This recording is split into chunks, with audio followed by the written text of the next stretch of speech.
Okay. Hi, Foster. Hi, Lainie. Wonderful to see you. I Wonderful. wanted to, we're all theater people, so I actually wanted to start with talking about your theater career, and then we'll go to nightclubs and TV, and then we'll go to films. Lots to talk about. But I do want to get started with some of your famous theater credits. Of course, we'll get to Funny Girl and wonderful stories that you have to tell about that. But I've done my research, and there were two musicals before Funny Girl. I Three. wonder if you remember The Happiest Girl in the World, with I do. music by Jacques Offenbach, based on Aristophanes' Lysistrata, and Yeah. directed by Cyril Richard. Was it directed by Foster Hirsch? Yes, it was. He was the star and the director. He was so extraordinary. It was really my first Broadway show, and how I got there. I was in one other show before that. Okay. Actually, two off-Broadway shows. I was in a show called Leave It to Jane. Jerome Kern, and it was a wonderful, wonderful show. Directed, Joe Baru produced it, Joseph Baru, and Kathleen Murray was his wife, and I was in the chorus. And my name was Lainie Levine at the time. I took my mother's. I was in college, and that was my name. I was born Lainie Levine, and my father. I took my mother's maiden name, which was Kazan, and then I changed it when I got into the Broadway show. But for the first two shows, then I was in a terrible show called Kitty Wake Island, and it was so bad that we ran 8 days, and the reviewer said the kids on Kitty Wake Island should take the next boat off the island. Take the next boat off the island. It was so terrible. And then I worked in summer stock for Lee Goober and Shelley Gross, and they produced the Happiest Girl in the World. Was it a good show? It was okay. Ambitious? It was ambitious, yeah. It was very ambitious. And Cyril Richard was just incredible. He was so, funny in a very, I can't think of the word, but he was just very bizarre.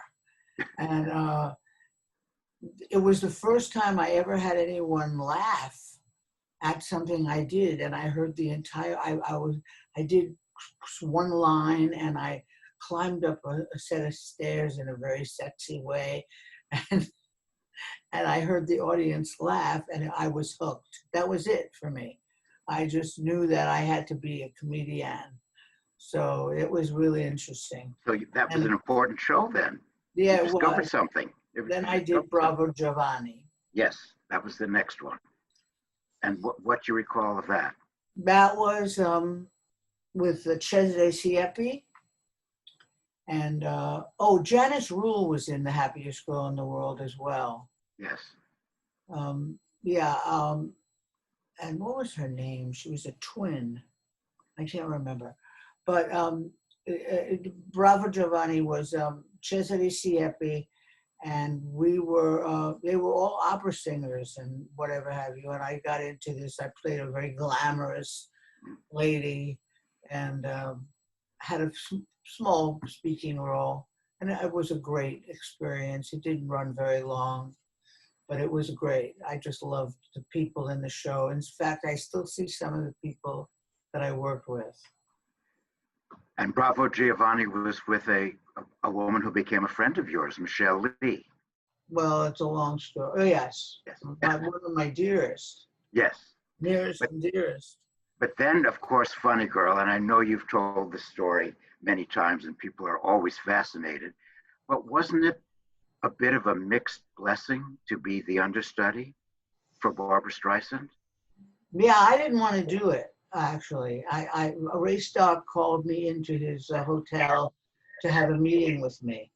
And he was in a cast. He had been skiing and broke his leg. And he had me come up, and he sat me down on. He said, "Could you come over here and sit down?" And I said, and he says, "Listen, how would you like to understudy the leading lady?" Now, listen, I went to school with Barbara Streisand. Did you? Yeah, we went to Erasmus. Oh, you're an Erasmus alumna? Yeah. Okay. And she's younger than I am. I never tell anybody that, but she was. She's younger than I am. And so something's wrong with this phone. I'm going to hang up, Scott. This is really awful. Yeah. All right? Okay. Good. And he said, listen, would you like to understudy the leading lady? Now, I had done 2 shows, and I knew what an understudy did, and I didn't particularly want to copy somebody's performance. I was my individual self, and I wanted to do my own thing. And I knew that when you were an understudy, you walk like the person, you talk like the person, you sat like the person. And I wanted to do my own thing. And I not only that, but I understood, and I knew who Fanny Brice was, because my father was mad for her. He thought she was the funniest lady ever, and he would sit me on his lap, and we would listen to Fanny Brice on the radio. And I was a little girl, and it started where I just began to know her. It was like I knew her. So I got dressed up in a costume like Fanny Brice, and I auditioned for the show. And they hired me to do some other sexy, follies, the Ziegfeld Follies girls. And when I went up to Ray Stark, he said, "Would you like?" And I said, "No, I don't really want to be an understudy." He said, "Well, we'll give you $50 more a week." And I said, "I'll take it." But you were in the show? I was in the show. I was a Ziegfeld showgirl.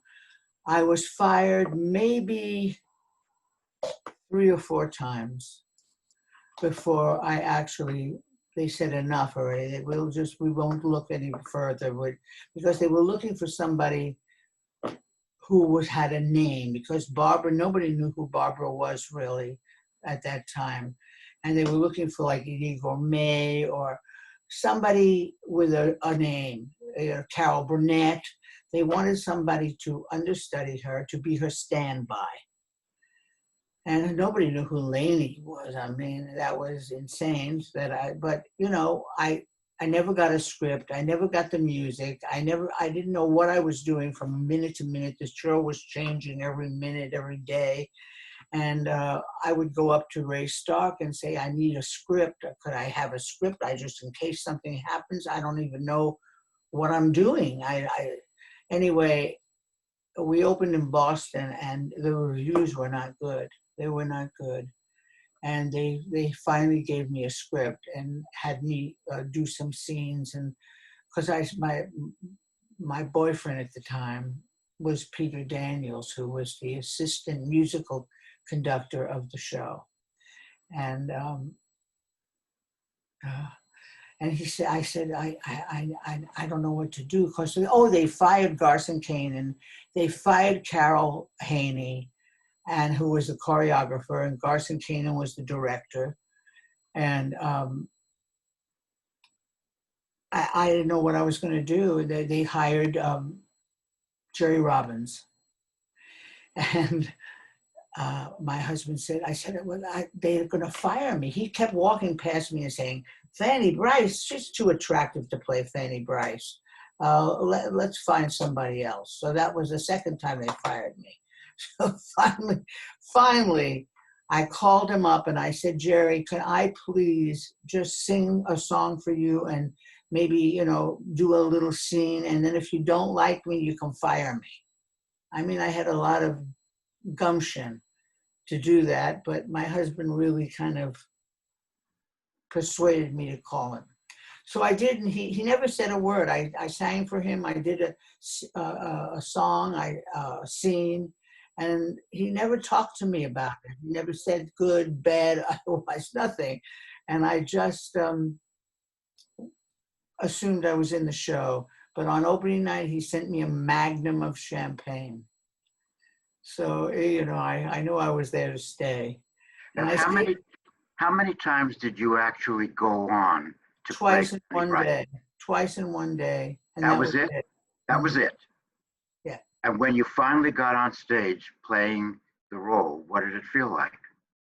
Well, it was so bizarre because I got a call after a year and a half. You're going on, because Barbara was sick, she had strep throat, and I knew she wasn't going to be able to sing. And they said, you're going on tonight. You're tomorrow. They called me up and said, you're going on tonight. So I ran to the theater and I rehearsed with all the real actors. I had never been on stage with the real actors. I just rehearsed with the understudies. So they schlepped me from pillar to post, and Sidney Chaplin, who was the, Nicky Arnstein, the lead, he was so kind to me and so wonderful to me. I got dressed in Barbara's dressing room. I put on her clothes, and it was just, I was so nervous. I was a wreck. And as I was ready to go on the stage, Barbara walked in and did the show. So I was devastated, absolutely devastated. Oh, I forgot to tell you, all that whole year and a half, people would say to me, if you ever go on, call me. So I would have a little book and I'd write their name down and their number. And I called everyone on my list. And they all showed up. And so did Barbara. Yeah. And, unfortunately. So I went home very, very sheepishly, came to the theater. Oh, when I got up in the morning the next morning, there were headlines all over the New York papers, said, show goes on, but Lainie doesn't. It ain't funny, girl. So I sheepishly came to the theater, very, very, I didn't know what I was going to do. And Ray Stark and all of the moguls were standing outside the theater, and they said to me, you're going on this afternoon, but you cannot tell a soul. I said, okay.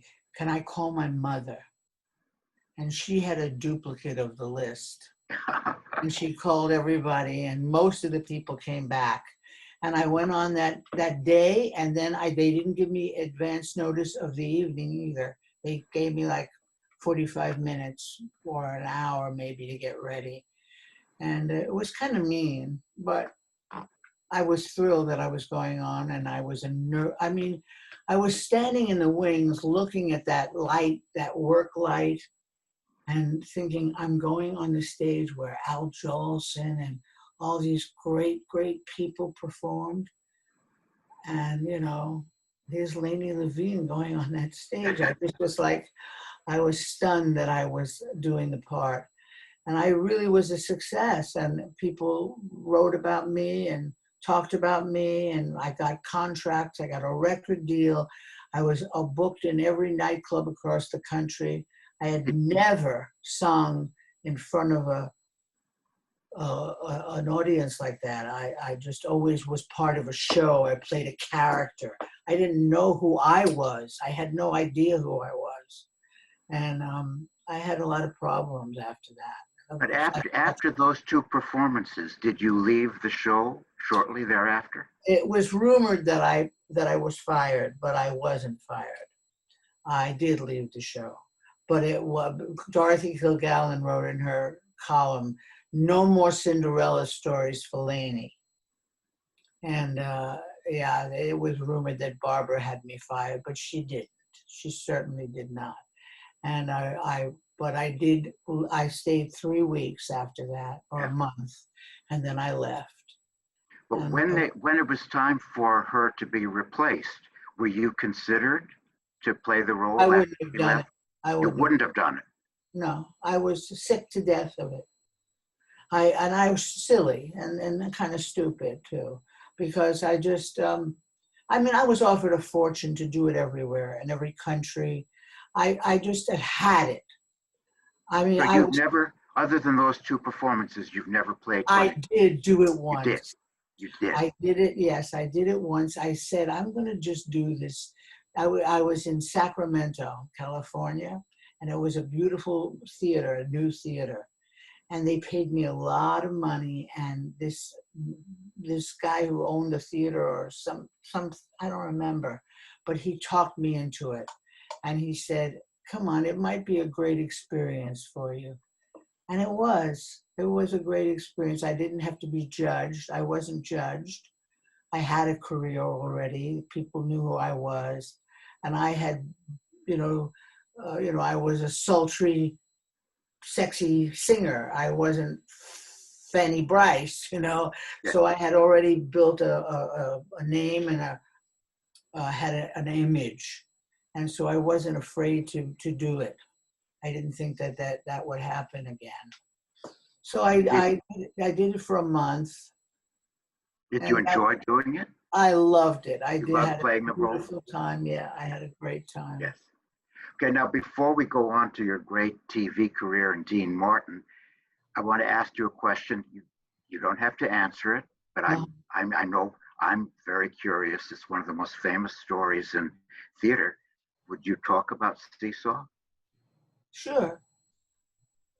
It's many, many years since then. Yes. You were cast as Giddle Mosca. I can certainly see you playing that part. They saw you playing the part, and then what happened?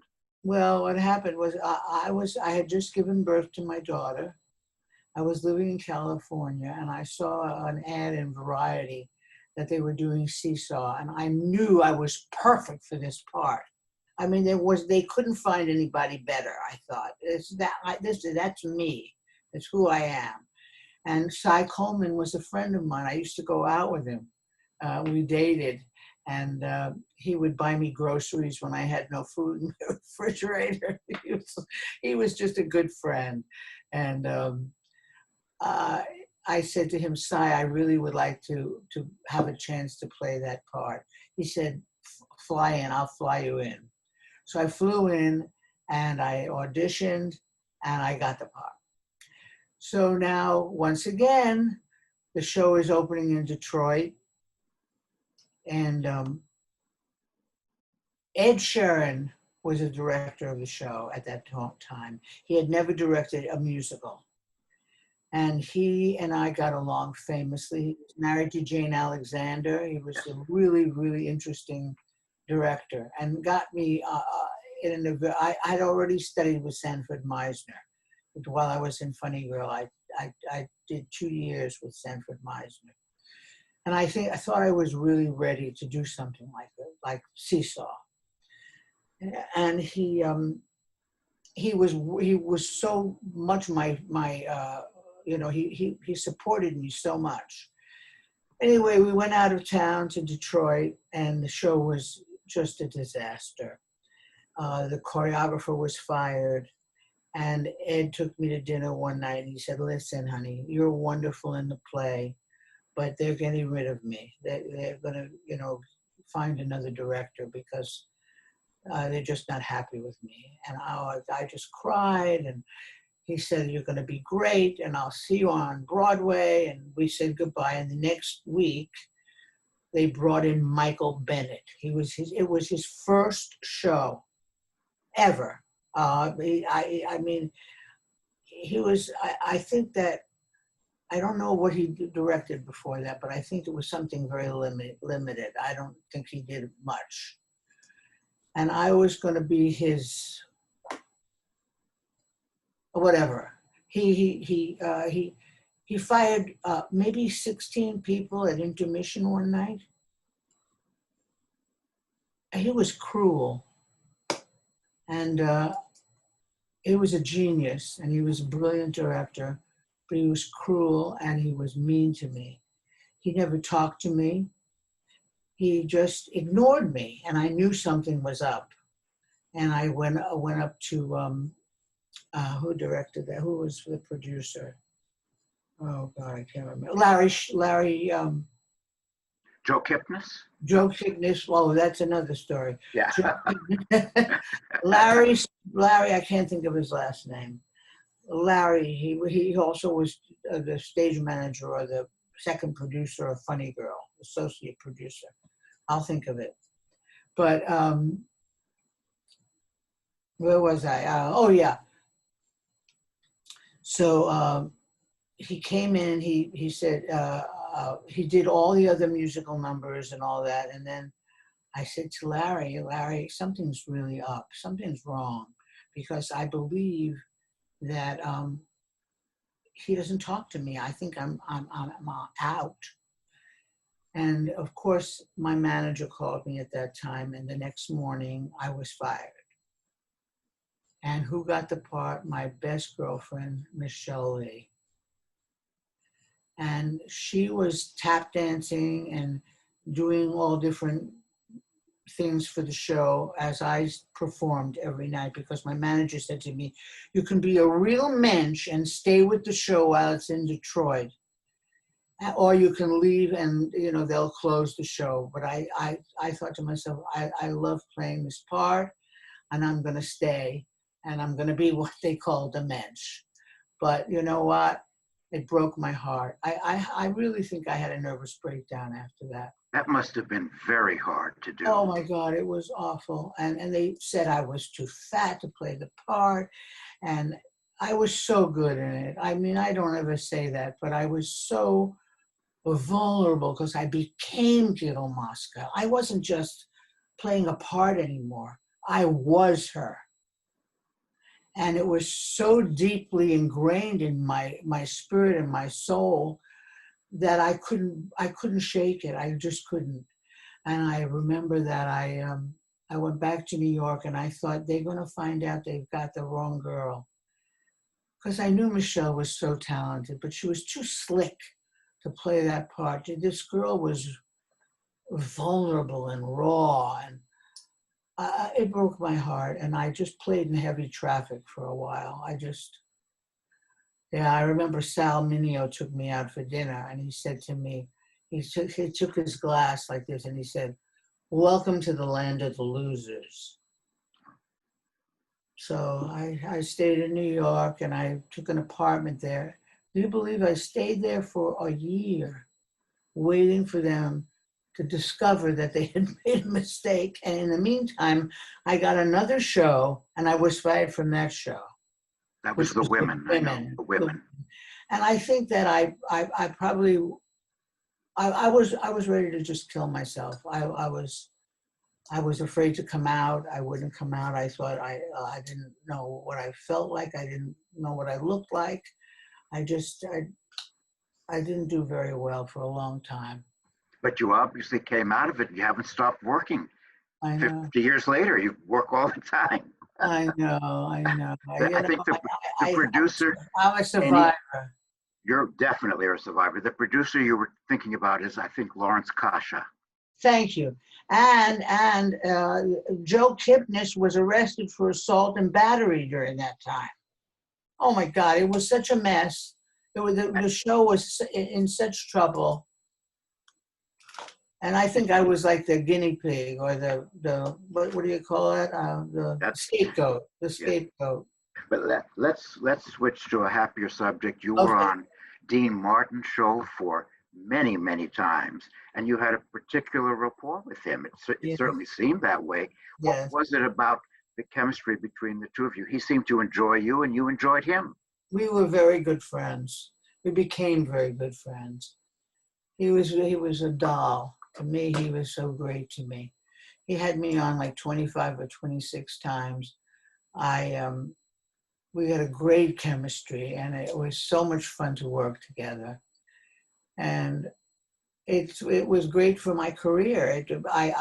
My husband Peter knew the producer of the show, and he called him and said I'd like my girlfriend to audition for Dean Martin. Can you arrange it? And so they had an evening that I came in and I sang. And I didn't sing for Dean, I sang for the producers. And they hired me right away, and my life really started to take off. It was unbelievable. I was on every show. I was on the Danny Kaye show. I was on the Tonight Show. I was all over the place, and it was a great time in my life, a great time. One of the most memorable of the Dean Martin shows is the time you sang with Dean Martin and Ethel Merman. Oh, was that hysterical? She did not know anybody else was on the stage with her. She would just sing she would go, smile, but your heart is breaking. And Dean and I would go, whispering what? And we'd fall on the floor. We fell on the floor. She was a pistol. Woo! Oh my God. And I was so thrilled to meet her and to be working with her. And then she didn't see me. It was like I wasn't there. She was famous on Broadway for not ever looking into the eyes of an actor she was playing with. True? Never looked at anybody. Oh, so I wasn't that unique. No, it wasn't. It wasn't reserved for you. She played to the audience. She didn't play to her fellow actors. Oh my God, she just was like, she stood there, bold and brassy but great. She was great. Now, during that period, you sing a medley, which is absolutely extraordinary. It's actually, of all the times I've heard you singing, it's my favorite. Your voice is never richer or fuller. You can't do it now, but you did it then. You sang a medley from Porgy and Bess. Yeah, I did. I can do it. It's a little bit lower. It's lower. No, but I mean, it wouldn't be politically. Oh, right. Do it now. Oh, how interesting. I don't think you could do it. I'm dark. No, I know I couldn't do it now. You couldn't do it for that reason, for political reasons. Yes, but your voice was never fuller, and it almost sounds as if you have an operatic range. I do. I studied opera. You did? Yes, I studied voice for many, many, many years. I learned, that's why I'm still singing, because I have a great technique. I'm very lucky. But you're known as a jazz singer, but now, with the Porgy, there was an operatic range to it. Yes. The voice is extraordinary. I did a couple of things like that. I did a few songs like that that had that, like a mezzo soprano. Yeah. Anyway, it's beautiful, and it is on YouTube. I encourage our viewers to look at it. It may be politically incorrect. It's extraordinary. It's fabulous. Thank you. I want to go to your movie career because you have a lot of interesting movies. You started out near the beginning of your career with a very interesting movie that people do not remember, directed by one of the original Hollywood 10, Abraham Polanski, co-starring Eli Wallach and Yul Brynner, Romance of a Horse Thief. Yeah, it was wonderful. I spent 3 months in Yugoslavia, when Yugoslavia was Yugoslavia. And I had a great time. It was a wonderful experience. I played Eli Wallach's, it was I met, what was his name? Oh my God, I know him so well. Anyway, another actor in that who wrote the script, and I'll think of it in a minute. I just have to relax. He said to me, I was living in California, and he said to me, I'm going to have you play a woman who was my grandmother. She was a lusty woman who gave sexual favors, and she was very, very interesting. She was Polish, and she was a great lady, and I'd love you to play her. I'm going to write the script. So it wound up that I was this woman, a madam, and I was Eli Wallach's girlfriend. And Yul Brynner had eyes on me as well, and it was a great, fabulous, I loved it. It was a great script, but it never went anywhere really, I don't think. It's like people who like the history of film will tell me about that film. Yeah. It's not well known, but we historians do know it, and we admire it. And of course, Abraham Polanski is a historic figure. I know. David Opatashku. David, a wonderful actor. David Opatashku, he's the one who, I was in Bravo Giovanni with him. Well, And he would say to me, "You're going to play that part." And I did. and then you were in a very interesting film, not a success, but an early film, very stylized, Francis Ford Coppola, One from the Heart, that was set in a sort of dreamland Las Vegas. Yes. Not a success. Francis and I went to school together. Oh. Yeah, we were schoolmates, and we went to Hofstra together. And I was his leading lady all through school. And was he a good director? He was great, and he wrote for me, and we're great friends. So we hadn't seen each other in years, and he came to the Fairmont Hotel to hear me sing in San Francisco. And he said, "I have a script for you. I'd like you to come up to Napa, and I'll pick you up in a limousine." And my daughter and I went up there. We had a big Italian dinner, and everyone from Hofstra was working for him. He called it the Hofstra Nostra. So we started getting together, and he said, "We're going to do this movie," which is an entirely set designed Las Vegas. There's no location. Unbelievable. No, there was no location. We just no location. It was all a sort of his own fantasy of what Las Vegas is. Yeah. It was a dream Las Vegas. It looks great. It's an amazing. It's amazing. Film. It's amazing. Amazing looking. Amazing. And it was an amazing experience. It was an amazing experience for me. Then the next one that I want to talk about is one of your most famous roles in My Favorite Year, the film.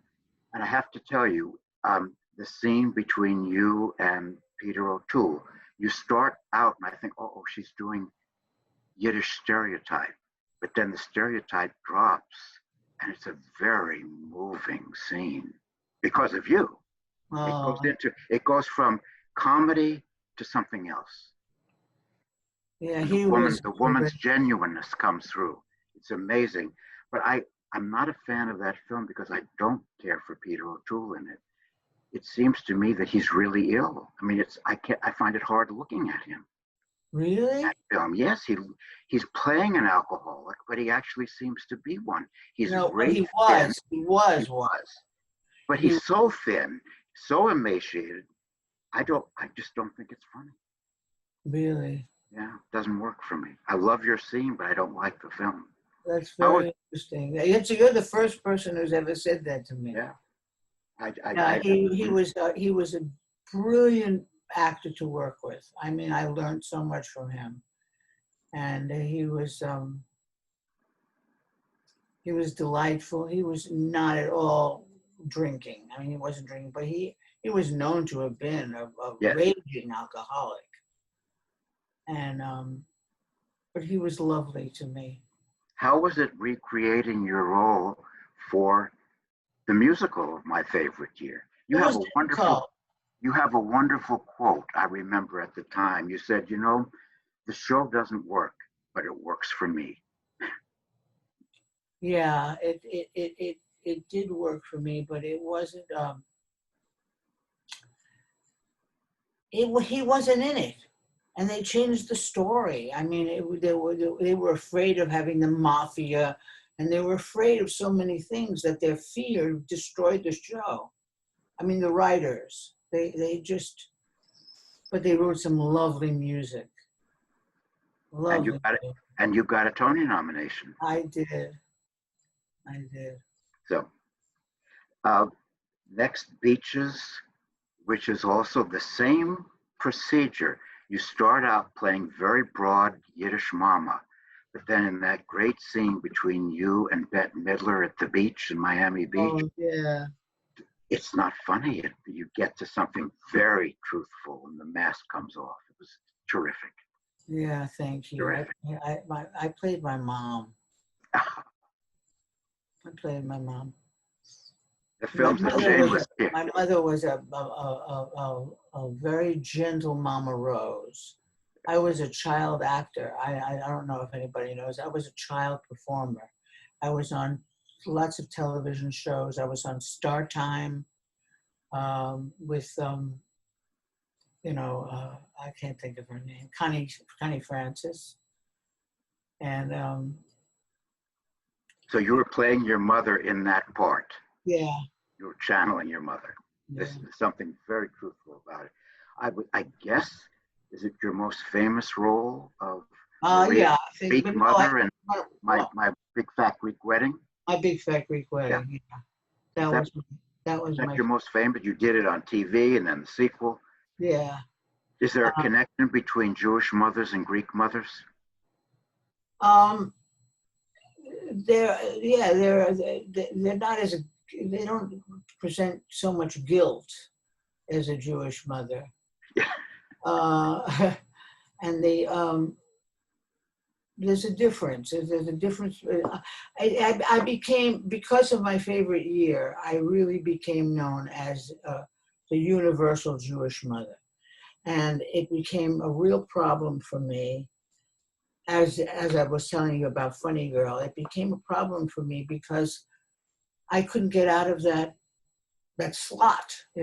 People wouldn't let me play another kind of role. I was like hysterical.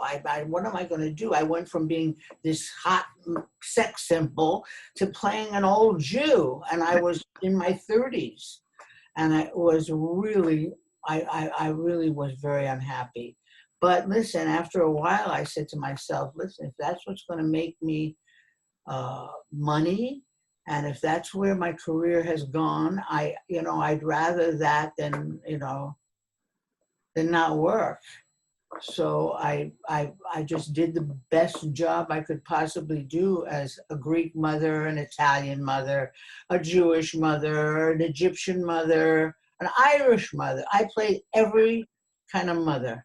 But I looked at my a big fat Greek wedding again to prepare for tonight, and the film just holds up. There's something so winning about it. Oh, it's It delicious. just works. It's delicious. It works. Yeah, and there is the difference. I say, I always say that the Italian mother goes and the Jewish mother goes and the Greek mother somewhere in between that. I worked very hard on that accent, and I worked very hard on learning those little idiosyncrasies. But I felt Greek after all. I went to Greece afterwards. I went to Greece on a vacation, and people in Greece just knew me and thought I was Greek. They would all talk Greek to me, and I was very flattered by that. I was They thought your accent sounded authentic, your English accent. very authentic. Authentic. Yeah. Speaking of Italian mothers, Love Is All There Is, which is a film I'm very fond of, directed by Renee Taylor and Joe Bologna. And Renee Taylor, whom we interviewed here recently, wanted me to ask you, what was it like being directed by her and her husband?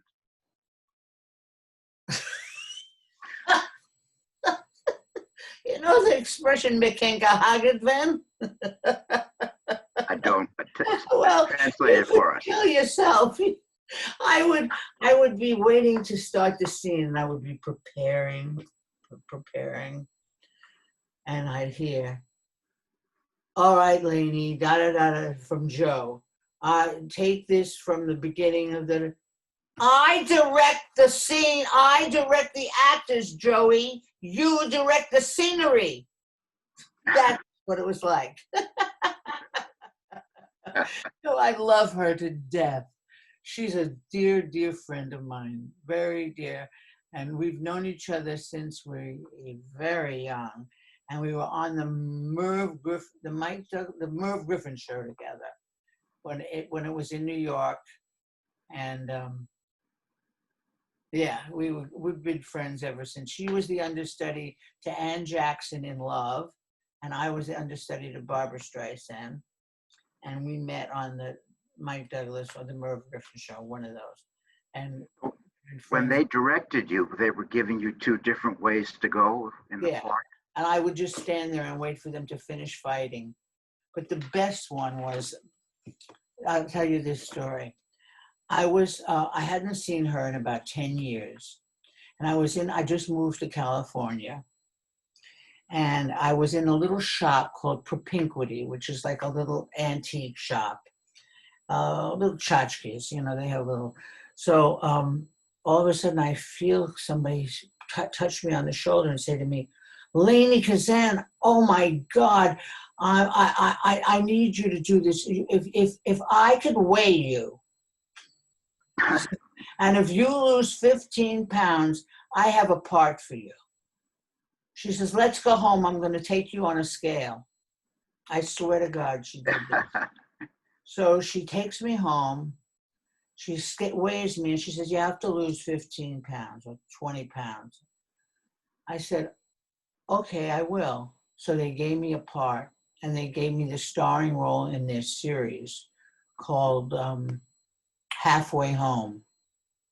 And it was with Renee Santoni and Joe and Renee directed it. So I had the experience of them doing this for me before. But it never sold, but it was so wonderful. It was such a delicious series.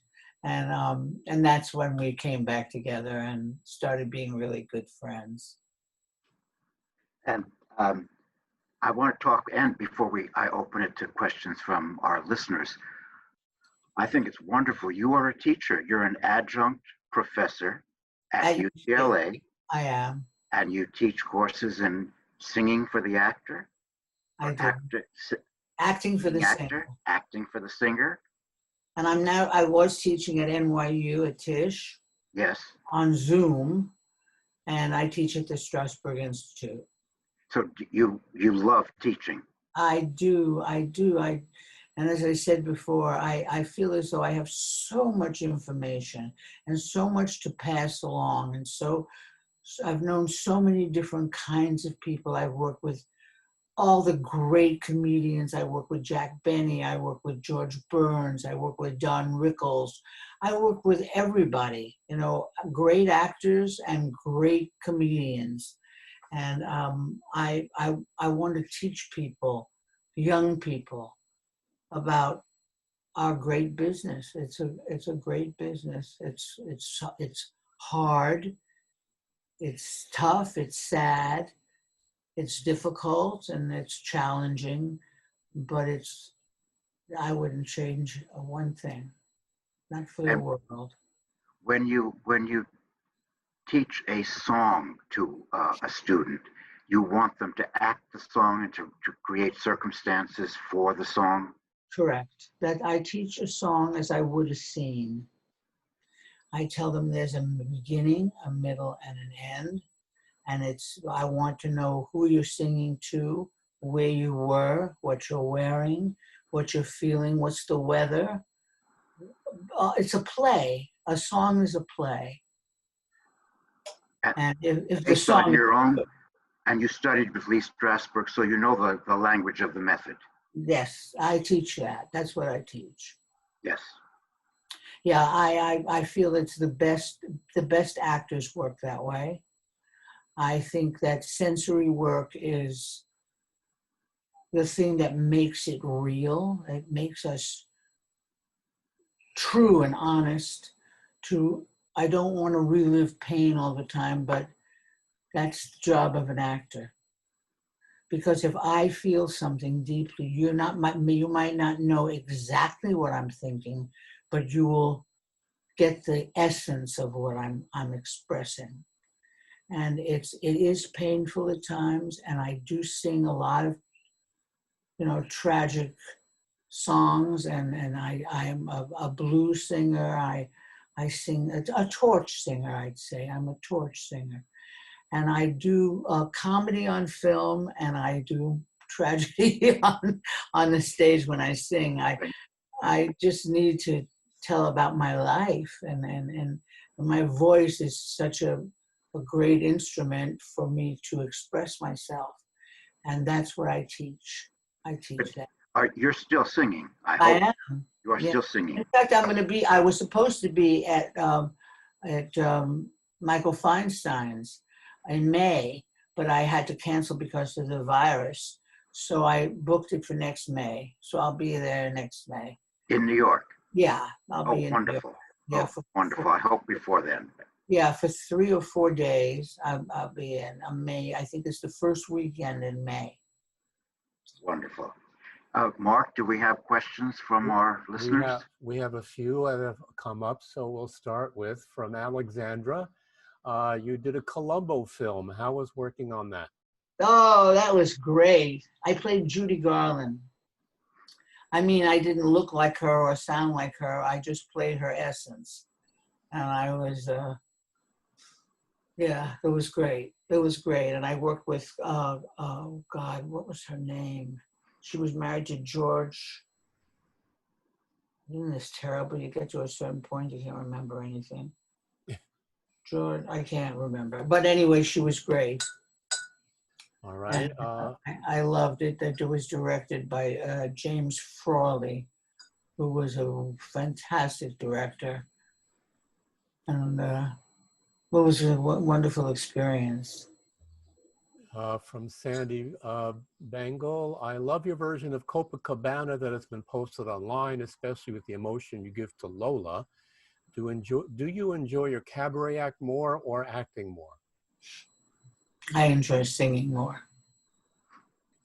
You know, it's how I really express myself as a singer. That song I took out, that's my perfect example of singing for the actor or acting for the singer. I made a play out of that song. I became Lola, and that's what I produced that song like I would a play. And Barry Manilow came in to hear me sing, and I was doing that song that night. And he took that thing I did and realized he had a play, and he put it together for himself. Okay. You studied with Sandy Meisner. Did you switch from his method to Strasberg method, or did you somehow merge these two? I merged the two.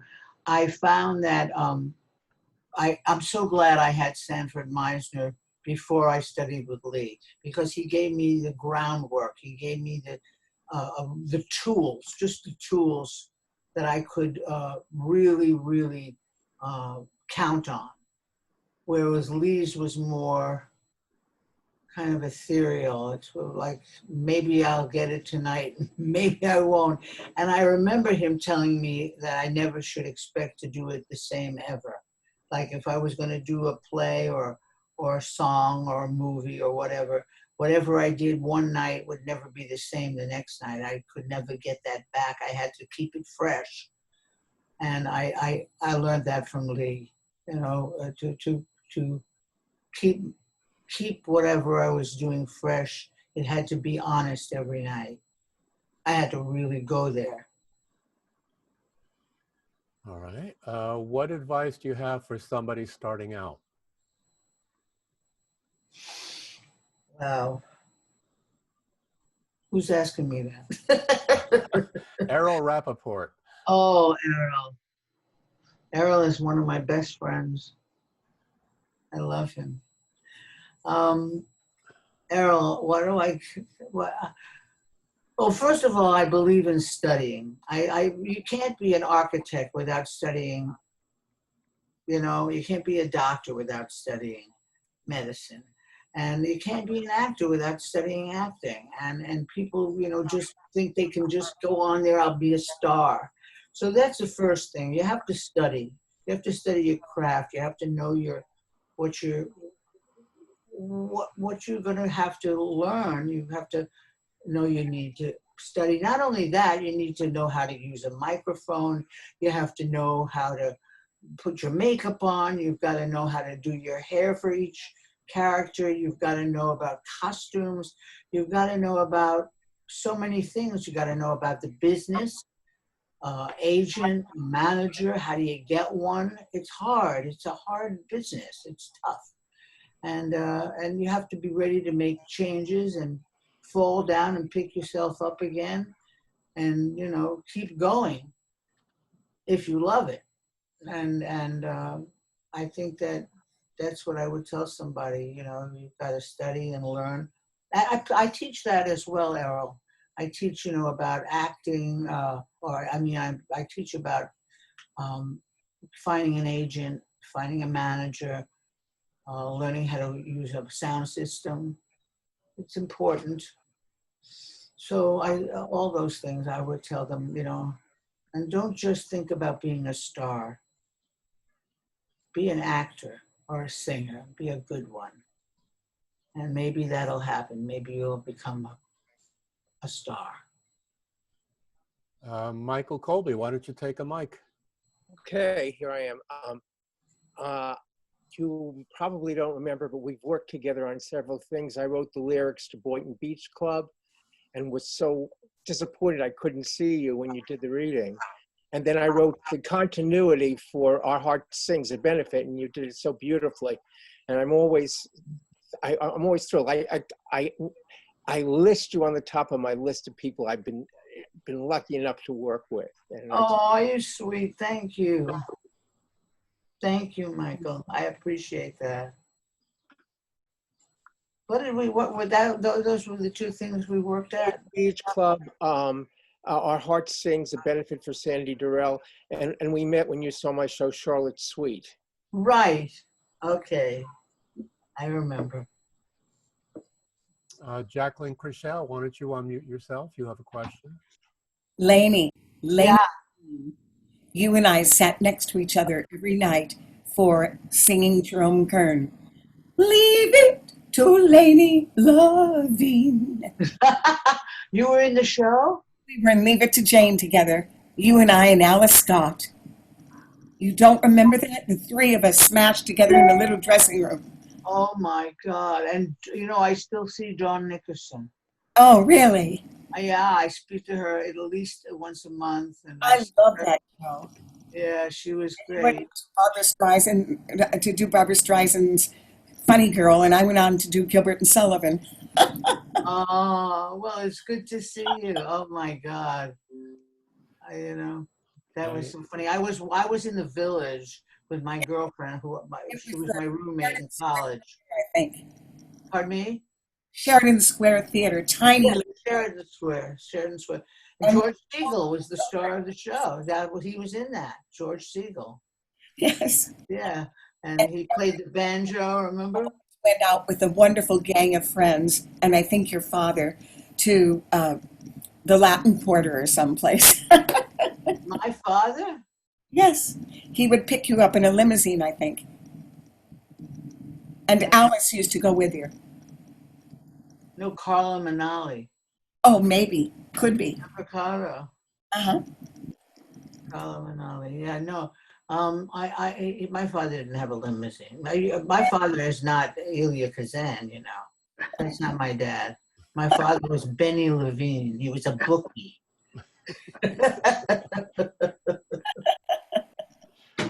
Not Elia Kazan. Although we used to exchange mail at the actor studio. I'd come with his mail, and because we would get each other's mail from Lainie and Elia.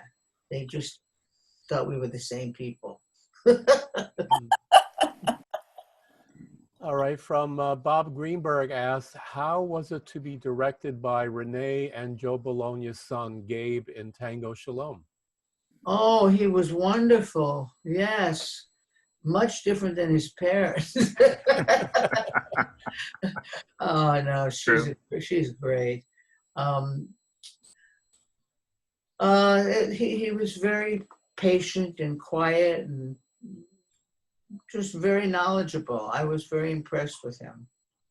I'm looking forward to seeing it. I hear it's very good. It's very good. Yeah.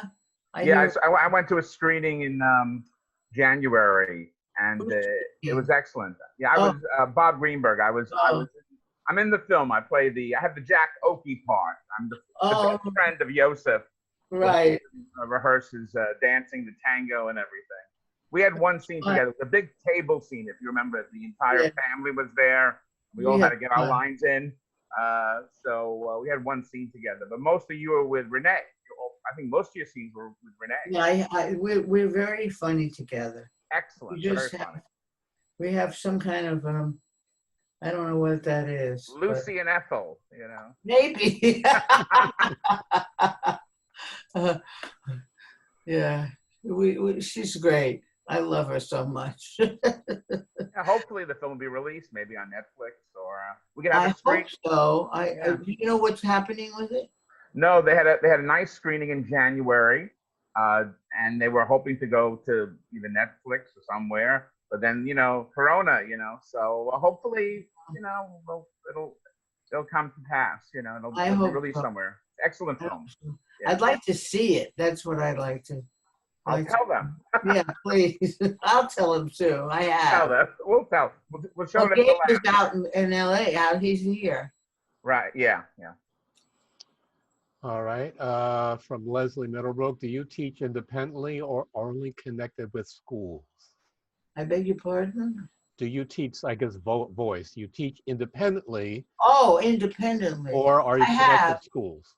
I have, but then I just never had much time to teach. I taught for a while, during dry periods. I taught, but it's not.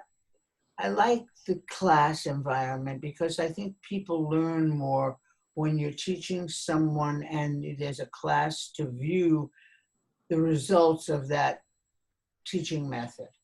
And you almost learn more from listening and learning from other people's experiences, I think. Any films coming up?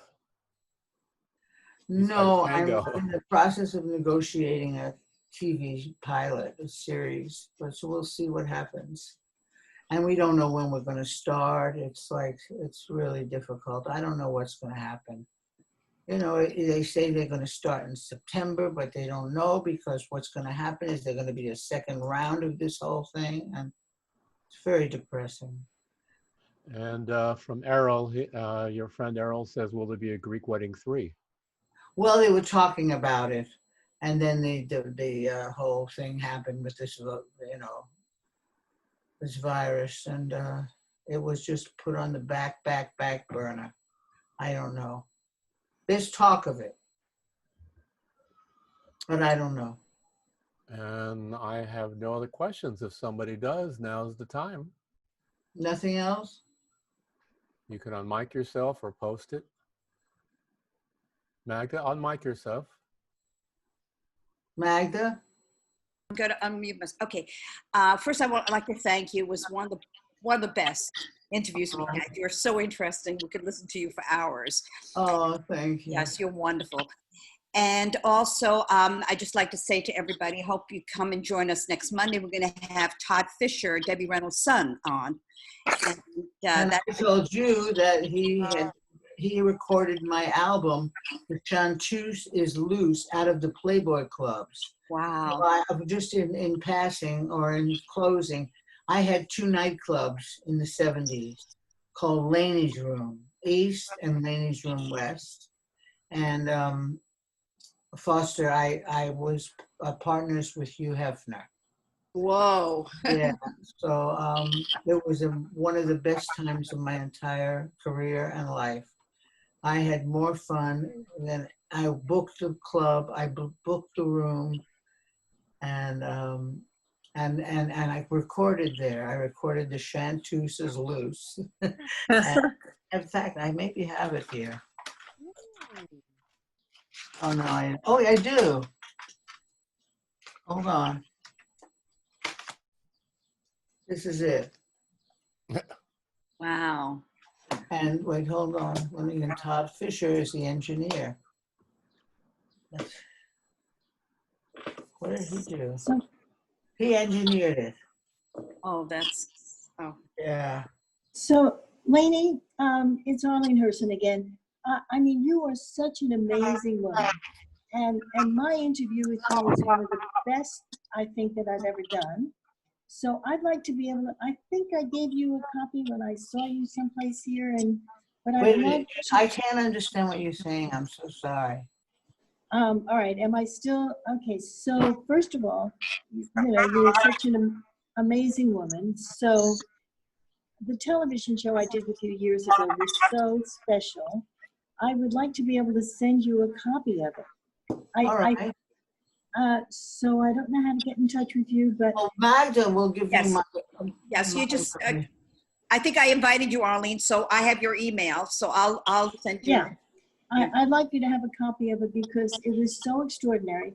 I play it over and over again. I'm still on television in reruns in Manhattan, on Manhattan Cable. Okay, So, I would love to listen to it. I still run it, and you are so extraordinary. So Thank I you. just want you to have a copy. So Maggie, you'll let me know? I certainly will. Okay, good. Well, thank you, Lainie, for your time. Thank you so very much, Foster. Thank you so much. Thank you, Lainie. Thank you so much. Pleasure. Errol. Yeah. Big hugs from Erasmus Hall, way Who's back that? when. Sandy, Oh, I'm Sandy, telling my you love how to much you. I admire your honesty. You are not only a star, you are a wonderful example of a good person that I Oh, really honey, appreciate. The thank you. first time I heard you sing was at Barbara Elkin's house many years ago. I was an Erasmussen alumna and Faith Charek's friend Oh my God. from that era. So I reconnected with you through Faith after a while. And I How was is lucky. she? How is she? I'm sorry to say she's not. Yeah, I'm very sorry to say she's not with us. Oh, We lost her. I'm sorry to say. no. But yeah, I'm sorry to give you that news. Maybe shouldn't have mentioned her name, but maybe you were close to her. I You had wanted to know. no idea. Yeah, no, I know it was not, well known, but I know that she did, I think, last year or the year before. But it's just, I'm not your mother, I can't be proud of you, but I'm so thrilled to know that I knew you when you were 16 years old, and who knew what your life would be like. And here we are, and you're telling us everything about your life in all honesty, and the great things that happened to you and the sad things and how you responded to them. And you are just a champion, and I want you to know how much I appreciate turning this on tonight. It's a wonderful thing. I thank you, Sandy. Thank It's you. so good to see you. I agree. Terrific. Thank you, Lainie. Terrific Thank you interview. very much. Brava.